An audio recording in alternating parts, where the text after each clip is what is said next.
Den 25. maj skal Danmark stemme om et nyt europæisk patentsystem. Et ja kan betyde patenter på software. Det vil ramme os alle, ikke kun IT-firmaer og programmører. Tag for eksempel Hanne. Hanne fylder snart 38 og mangler en ny kjole til sin fødselsdag.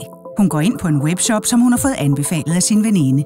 Hanne tager sin mobiltelefon frem og finder hurtigt en kjole, som hun gerne vil have. Men hun kan ikke få lov til at trykke på køb. Hun har mødt den første forhindring og det første softwarepatent. Webshops på mobiltelefoner. Hun finder i stedet for kjolen på sin bærbare computer. Inden hun betaler, vil hun også lige finde et par sko.